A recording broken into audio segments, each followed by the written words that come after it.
Welcome to the bird media. నేను మీ పవన్ కృష్ణమూర్తి. కూటమి ప్రభుత్వం వచ్చిన తర్వాత ముఖ్యంగా చంద్రబాబు నాయుడు గారు 4వ ముఖ్యమంత్రి అయిన తర్వాత ఆయన చెప్పినటువంటి మాట, ఆయన ఎప్పుడూ చెప్పేటువంటి మాట, సంపద సృష్టి. అయితే దీనికి అనేక మంది అనేక రకాలుగా అర్థాలు చెప్పుకుంటూ వస్తున్నారు. అలాగే ఇప్పుడున్నటువంటి పరిస్థితుల్లో కూటమి ప్రభుత్వం నడుస్తున్నటువంటి తీరు, రాష్ట్ర ఆర్థిక రంగం ఎలా ఉంది అనేటువంటి దాంట్లో రాష్ట్ర పురోభివృద్ధి వీటన్నిటిని పరిగణలోకి తీసుకున్నప్పుడు, జీఎస్టీ వసూళ్లు పెరిగినప్పుడు ఇవన్నీ ఒక రకమైనటువంటి విశ్లేషణకి దారితీస్తూ ఉంటే, ఈ సంపద సృష్టి అనేటువంటి దాని మీద అటు అపోహలు కానీ లేదంటే అసత్య ప్రచారాలు కానీ ఇవన్నీ చాలామంది చేసుకుంటూ వస్తున్నారు. అబ్బా చాలా బాగా సంపద సృష్టించాడు అంటే, రాష్ట్ర ఖజానా మొత్తం కోట్లతో నిండిపోయింది, కొన్ని వేల కోట్ల రూపాయలు ఖజానాకు వచ్చి చేరిపోయాయి, ఇంకే ఉంది, మొత్తం అంతా కూడా అప్పులు లేకుండా ఇష్టం వచ్చినట్టు చేసేయచ్చు, ఇంత సంపద చంద్రబాబు నాయుడు సృష్టించేశాడు అన్నటువంటి ఒక ఎద్దేవా చేసేటువంటి ఒక వ్యవహారంతో మాట్లాడటం చేస్తున్నారు. అయితే ఇక్కడ సంపద సృష్టి అనేటువంటి దానికి బ్రాడ్ లెవెల్ కాదు, గ్రౌండ్ లెవెల్ నుంచి మనం మీనింగ్ చెప్పుకున్నట్లయితే ఆర్థిక స్వావలంబన. ప్రతి ఒక్క కుటుంబానికి కూడా ఆర్థిక స్వావలంబన అంటే, సపోజ్ ఒక కుటుంబ పెద్ద బయటికి వెళ్ళి ప్రైవేట్ రంగంలోనో లేదంటే ప్రభుత్వ రంగంలోనో ఉద్యోగం చేస్తూ సంపాదిస్తూ ఉంటే, లేదా ఒక చిరు వ్యాపారం చేసి సంపాదిస్తుంటే, దానితోటి ఇంట్లో ఉండేటువంటి 4-5 సభ్యులు ఎవరైతే ఉన్నారో వాళ్ళందరూ కూడా అతని మీద లేదా ఆమె మీద డిపెండ్ అయ్యి బ్రతికిడ్చడం. అయితే దీంట్లో వీళ్ళకి ఆర్థిక స్వావలంబన ఎలా ఇవ్వాలి? P4 ప్రోగ్రామ్ గురించి కాదండి ఇక్కడ మాట్లాడేది, పక్కన పెట్టేద్దాం దాన్ని. ఎలా ఇవ్వాలి అంటే, అనేక రంగాల్లో సరికొత్త ఆలోచనలు, వీళ్ళకి ఇంకా ఏం చేస్తే ఇందులో ఇంకొక కుటుంబ సభ్యులకి కనుక మనం ఉపాధి అవకాశం కల్పించగలిగితే వాళ్ళ ఆర్థిక పరిపుష్టి అనేది పెరుగుతుంది. ఇది నిజమైనటువంటి సంపద సృష్టి అనేది. అప్పుడు వాళ్ళకి కొనుగోలు శక్తి, కేవలం అప్పులు చేసి ఉచితంగా వాళ్ళకి పథకాలు ఇచ్చేసి దీన్ని మీరు రొటేషన్లో పెట్టండి, తద్వారా మళ్ళీ గవర్నమెంట్కే వస్తాయి, ఆ వచ్చినటువంటి దాన్నే మనం సంపద సృష్టి అని చెప్పి చూపించవచ్చు అనేది గత పాలకుల యొక్క బటన్ నొక్కుడుతనం. కానీ ఇక్కడ ఏంటంటే, వీళ్ళకి ఒక ఉపాధి కల్పించాలి, అది ఎలాగైనా సరే, ఏ రకమైనటువంటి ఉపాధి అనేది చూసి వాళ్ళకి తగ్గట్టుగా వాళ్ళకు ఉన్నటువంటి స్కిల్ పరంగా వాళ్ళకి ఇచ్చినట్లయితే వాళ్ళ ఇంట్లోనే ఆర్థిక పరిపుష్టి జరుగుతుంది, ఇంకొక హ్యాండ్ వాళ్ళకి తోడవుతుంది ఆర్థికంగా బలంగా ఉండడానికి. సో ఆ ఇద్దరు సంపాదిస్తుంటే డిపెండెంట్స్ అనే వాళ్ళు తగ్గుతారు, ఆర్థిక భారం తగ్గుతుంది, కొనుగోలు శక్తి ఇంకాస్త పెరుగుతుంది వచ్చేటువంటి ఇన్కమ్ తోటి. సో అందరూ కంఫర్ట్గా ఉంటారు. అప్పుడు కాన్సన్ట్రేటెడ్ ఫీల్డ్స్ మీద, అంటే చదువుకునే వాళ్ళు చదువు మీద, మిగతా పనులు చేసేవాళ్ళు దాని మీద కాన్సన్ట్రేట్ చేసుకోవడానికి ఈజీ అవుతుంది. ఇది నిజమైనటువంటి సంపద సృష్టి. సో ఇలాగా అనేక ఆలోచనలు చేస్తుంటే నారా లోకేష్ కూడా దీనికి సంబంధించి ముఖ్యంగా మహిళల విషయంలో సరికొత్త ఆలోచనను తీసుకొచ్చారు. అఫ్కోర్స్ ఇది అందరికీ తెలిసినటువంటి ఒక ప్లాట్ఫామే,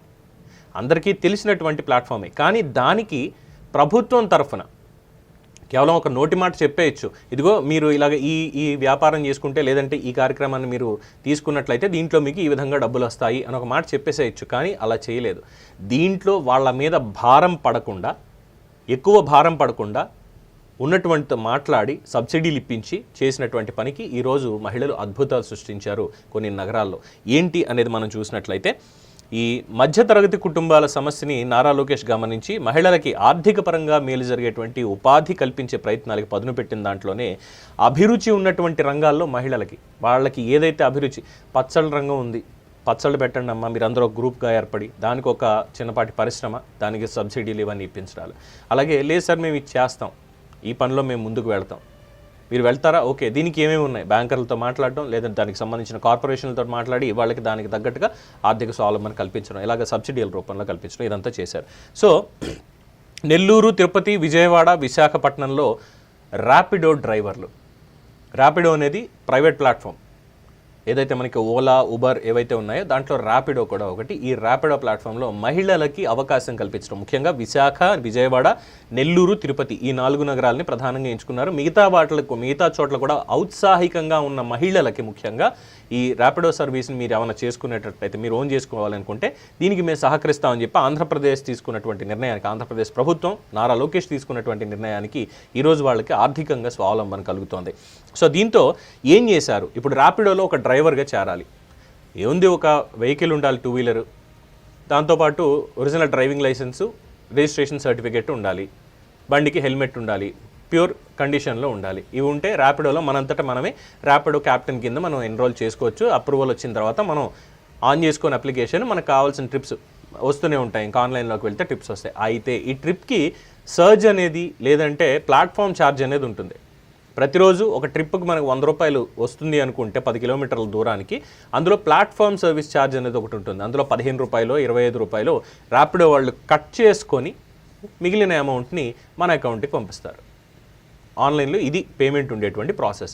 సో ఇక్కడ లేదు, ఇలా అవ్వకూడదు, వీళ్ళకి ఇనిషియల్ డేస్లోనే వీళ్ళకి ఇంకాస్త ఇబ్బందికరంగా ఉండకుండా ఇంకాస్త ఏమైనా తక్కువ ఛార్జీల్లో అయిపోవాలి, ప్లాట్ఫామ్ ఛార్జ్ అనేది తక్కువ ఉండాలని ర్యాపిడో ప్రతినిధులతో ప్రత్యేకంగా భేటీ అయ్యి వాళ్ళతో మాట్లాడి ప్లాట్ఫామ్ ఫీజుని తగ్గించారు. సార్, ఇది ప్రయోగాత్మకంగా చేస్తున్నాం, ఇక్కడ ఆర్థికంగా మహిళల్ని బలోపేతం చేయడానికి, వాళ్ళని ఇందులో ప్రోత్సహించడానికి చేస్తున్నటువంటి కార్యక్రమం కాబట్టి ప్లాట్ఫామ్ ఫీజుని మీరు తగ్గించండి అన్నారు. సపోజ్ 25 రూపాయల ప్లాట్ఫామ్ ఫీజు ఉంది అనుకుంటే దాన్ని 10 రూపాయలకు తీసుకొచ్చారు, అంటే 15 రూపాయలు సేవ్ అయింది. అది భవిష్యత్తులో రానున్న రోజుల్లో సర్వీసెస్ ఇంకా పెరిగితే ర్యాపిడో వాళ్ళు కూడా ఇంకా తగ్గించేటువంటి అవకాశం ఉంటుంది. తద్వారా ఆల్టర్నేట్గా వాళ్ళకి ఇన్కమ్ రావడం కోసం ప్రకటనల రూపంలోనో ఇంకో దాంట్లోనో వాళ్ళకి ప్రభుత్వం ఏమైనా పే చేసేటువంటి అవకాశం ఉండొచ్చు. ఇది జస్ట్ నా ఆలోచన మాత్రమే.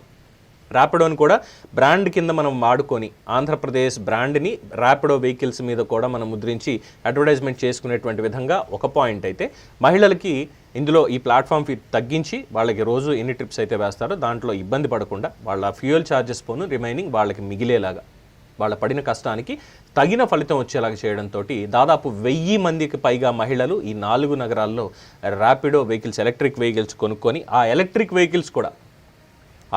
వెహికల్స్ కూడా సబ్సిడీలో తీసుకొని, దానికి కూడా కంపెనీ వాళ్ళ ప్రతినిధులతో మాట్లాడారు. ప్రభుత్వం దీని మీద సబ్సిడీ ఇస్తుంది, ఈవీ వెహికల్స్ మీద ప్రభుత్వ సబ్సిడీ అనేది ఉంది, మహిళలకైతే ఇంకాస్త ఎక్కువ సబ్సిడీ ఇవ్వండి అని చెప్పి నారా లోకేష్ చూపినటువంటి చొరవకి దాదాపు 1000 మందికి పైగా మహిళలు ర్యాపిడో డ్రైవర్లుగా సెకండరీ ఇన్కమ్ని, అంటే కుటుంబ పెద్ద నుంచి వచ్చేటువంటి ఇన్కమ్ మాత్రమే కాదు, ఇదిగో మేము కూడా మాకున్నటువంటి ఖాళీ సమయంలో ఇచ్చేసి మేము కూడా సంపాదించుకుంటున్నాం అని చెప్పి ఆసరాగా నిలబడుతున్నారు. సో తద్వారా ఏమవుతుంది, వాళ్ళకి ఆర్థికంగా పరిపుష్టి లభిస్తుంది. ఒకళ్ళ మీద 4 ఆధారపడడం వేరు, ఇద్దరి బలం మీద 4 కుటుంబ సభ్యులు ఉండడం వేరు. డెఫినెట్గా అక్కడ భారం అనేది తగ్గుతుంది కదా. సో ఇటువంటి ఒక ఆలోచనతో ఈరోజు 1000 మంది మహిళలు ప్రయోగాత్మకంగా అని అనడానికి లేకపోయినప్పటికీ కూడా మొత్తం 4 నగరాల్లో 1000 మందికి పైగా మహిళలు ఇలా ర్యాపిడో డ్రైవర్లుగా మారి వాళ్ళ కుటుంబానికి ఆర్థికంగా వెన్నుదనుగా నిలుస్తున్నారు. సో ఏ ఉద్యోగం, బట్ ఇక్కడ ఒకటి చెప్పుకోవాలి, డిగ్నిటీ ఆఫ్ లేబర్ అనేది, డిగ్నిటీ ఆఫ్ లేబర్ని మనం మెయింటైన్ చేసినంతకాలం మనం ఏం పని చేసుకున్నప్పటికీ కూడా ఇబ్బంది అనేది ఉండదు, సిగ్గుపడాల్సినటువంటి పని లేదు. ఒక 2 పనులు తప్ప పెద్దవాళ్ళు చెప్తారు, ప్రస్తుతం అనుకోండి నేను చెప్పడం, అది మిగతా ఏ పనులు చేసుకున్నట్టు తప్పలేదు. ఏ పని అయినా సరే మీకు తెలుసో తెలియదు, ఒకప్పుడు నేను కూడా ర్యాపిడో డ్రైవర్ని. ఎస్, చాలాసార్లు ఆర్థిక ఇబ్బందుల్లో ఉన్నప్పుడు వెహికల్ నుండి ఎలా యూస్ చేసుకోవాలో తెలియదు మనకి. తర్వాత ఒక ఫ్రెండ్ సజెస్ట్ చేశాడు, అన్న ఇంటికి వెళ్ళేటప్పుడు మీకు ఎలాగో దగ్గర 35 కిలోమీటర్లు వెళ్తారు కదా, ఆఫీస్ అయిపోయిన తర్వాత అట్లీస్ట్ పెట్రోల్ ఖర్చులు కన్నా వచ్చేస్తాయని చెప్పి ఒకనొక టైంలో నేను ర్యాపిడో కూడా నేను డ్రైవ్ చేశాను. నేనేం చిన్నదనం అనుకోలే, నేను మీడియాలో పనిచేస్తున్నాను, ఇంతమంది పెద్దలతోనే పనిచేస్తాను, హెల్మెట్ పెట్టుకున్నా, నా ఫేస్ ఎవరికి చూపించక్కర్లేదు కదా, హ్యాపీగా ఆ పర్టికులర్ మూమెంట్లో, చాలా పెద్ద క్రైసిస్లో ఉన్నటువంటి మూమెంట్లో నాకు అది ఉపయోగపడింది. అలాగే ఇక్కడ ఆంధ్రప్రదేశ్లో లోకేష్ తీసుకున్నటువంటి చొరవకి ఈరోజు 1000 మందికి పైగా మహిళలు ఎలక్ట్రానిక్ వెహికల్స్ని సబ్సిడీలో తీసుకోవడం మాత్రమే కాదు, ర్యాపిడోలో కూడా ఎన్రోల్ చేసుకొని దాని నుంచి ఆదాయం పొందుతున్నారు. ఇలా వీళ్ళని చూసి రేపు అన్న రోజున మొత్తం రాష్ట్ర వ్యాప్తంగా ఎంతోమంది రావచ్చు, ఎన్నో ప్లాట్ఫామ్స్ మీద ఈ విధంగా వాళ్ళకి నచ్చినటువంటి దాని మీద ప్రభుత్వం ఈ విధంగా సహకరిస్తే, వాళ్ళకి సహాయ సహకారాలు అందిస్తే, కాస్త ఆ బ్యాంకులతోటి లేదంటే ఎవరైతే సంస్థలు ఇందులో ఇన్వాల్వ్ అవ్వాల్సి వస్తుందో వాళ్ళతో మాట్లాడి, సార్ మా వాళ్ళకి ఈ విధంగా మీరు హెల్ప్ చేయండి అని ఒక మాట చెప్పగలిగి, వాళ్ళకి సబ్సిడైజ్డ్ గూడ్స్ ఏమైనా ఇప్పించగలిగితే, ఇలాగ ఎలక్ట్రానిక్ వెహికల్స్ కానీ లేదంటే ఈ ఆటోస్ కానీ వీటన్నిటి మీద కూడా ఇప్పించగలిగితే ఖచ్చితంగా వాళ్ళంతటా వాళ్ళు నిలదొక్కుని మరో 10 మందికి అవకాశాలు చూపించే స్థాయికి వాళ్ళు ఎదుగుతారనడంలో ఎటువంటి అతిశయోక్తి లేదు. ఇది నిజమైనటువంటి సంపద సృష్టి. 100% నేనైతే నమ్ముతాను. మిగతా వాళ్ళకి నచ్చవచ్చు, నచ్చకపోవచ్చు. నెగిటివ్ విషయాల్లో ఏవైతే ప్రభుత్వం తీసుకుంటున్నటువంటి నిర్ణయాలు నెగిటివ్గా ఏవైతే ఉన్నాయో వాళ్ళని ఎంతలా ఉతికారేస్తున్నామో, ఇలాంటి మంచి పనులు చేసినప్పుడు ఖచ్చితంగా ప్రజల్లోకి తీసుకెళ్ళి ఇది ప్రభుత్వం చేస్తున్నటువంటి మంచి పని అని చెప్పేటువంటి బాధ్యత కూడా మన మీదే ఉంటుంది. ఇక్కడ నారా లోకేష్ని ఒక పార్టీకి ప్రతినిధిగా చూడొద్దు, రాష్ట్ర ప్రభుత్వంలో ఒక వ్యక్తిగా చూడండి, ఒక మంత్రిగా చూడండి. ప్రజలు ఎన్నుకున్నటువంటి ప్రజాప్రతినిధిగా సరైనటువంటి నిర్ణయం తీసుకున్నాడా లేదా అనేది మీరు ఆలోచించండి. నేనైతే ఖచ్చితంగా అప్రిషియేట్ చేస్తాను లోకేష్ గారు తీసుకున్నటువంటి నిర్ణయానికి, ఇస్తున్నటువంటి మద్దతుకి, ముఖ్యంగా మహిళలకి. ఇలా రాష్ట్రంలో ప్రతి ఒక్కళ్ళు ఎవరైతే ఉన్నారో వాళ్ళందరికీ కూడా. అండ్ ఎస్, ఇక్కడ ఒక చిన్న సబ్మిషన్ ఏంటంటే, గతంలో ఎవరైతే వాలంటీర్లుగా పనిచేశారో 2,30,000 మంది పైచీలకు వాలంటీర్లు ఎవరైతే పనిచేశారో, సరే అందులో పార్టీకి మినహాయింపు పక్కన పెట్టేసి ఎవరైతే ఇంకా ఇంట్రెస్టెడ్గా ఉన్నారో, ఎందుకంటే హామీ ఇచ్చారు వాలంటరీ వ్యవస్థని తీసేయమని హామీ ఇచ్చారు కదా, వాళ్ళకి కూడా ఈ 5,000 6,000 గౌరవ వేతనాలు ఇవి కాకుండా వాళ్ళకి కూడా ఇలాంటి అవకాశాలు, అందులో ఎవరైతే లేదండి మా కార్పొరేట్ లెవెల్లో మేము వెళ్ళలేము, సాఫ్ట్వేర్ ఇంజనీరింగ్ లేదంటే ఇంకోటి మేము చేయలేము, మాకు అంత స్థాయి లేదు, మేము మా ఊళ్ళోనే ఉండి చేసుకోవాలనుకునేటువంటి వాళ్ళకి ఇలా ఏదైనా ఒక చిన్నపాటి కుటీర పరిశ్రమ ఏర్పాటు చేసుకోవడానికి, ఆర్థికంగా వాళ్ళంతటా వాళ్ళు ఎదగడానికి, వాళ్ళ కాళ్ళ మీద నించొని ఇంకో 10 మందికి ఉపాధి అవకాశాలు చూపించేటువంటి విధంగా ప్రభుత్వం చిన్న స్థాయి చిన్న కుటీర పరిశ్రమలు లాంటివి ఏర్పాటు చేయగలిగితే, వాళ్ళకి మద్దతు ఇవ్వగలిగితే ఖచ్చితంగా సంపద సృష్టి అనేది ప్రాక్టికల్గా నిరూపితం అవుతుంది. ఎవరైతే తప్పుడు విమర్శలు చేస్తూ వస్తున్నారో వాళ్ళందరి నోళ్ళు ఆటోమేటిక్గా మూతపడక తప్పదు అనడంలో ఎటువంటి అతిశయోక్తి లేదు. సో ఇలా విభిన్న రంగాల్లో ప్రభుత్వం కనుక చేదోడు వాదోడుగా ఉంటే మనం అప్పులు తెచ్చుకోవాల్సిన పని ఉండదు సార్. డెఫినెట్గా ఆర్థికంగా రాష్ట్రం ఖచ్చితంగా ముందుకు వెళ్తుంది. ఇనిషియల్ హికప్స్ ఎలాగో ఉంటాయి, డెఫినెట్గా 2 సంవత్సరాల పాటు ఉంటాయి. 3వ సంవత్సరం నుంచి అత్యుత్తమ ఫలితాన్ని ఆంధ్రప్రదేశ్ చూసే అవకాశం ఉంటుంది అనడంలో అతిశయోక్తి లేదు. మరి దీని మీద నారా లోకేష్ తీసుకున్నటువంటి నిర్ణయం, అందించినటువంటి సహాయం మీద మీ అభిప్రాయాన్ని కామెంట్స్ రూపంలో తెలియజేయండి. అలాగే ఆ మహిళలకి కూడా శుభాకాంక్షలు తెలియజేయండి. చూస్తూనే ఉండండి ది బర్డ్ మీడియా. ఈ వీడియో కనుక మీకు నచ్చినట్టయితే లైక్ చేయండి, షేర్ చేయండి, సబ్స్క్రైబ్ చేయండి. అలాగే పక్కనే ఉన్న బెల్ ఐకాన్ని క్లిక్ చేయండి.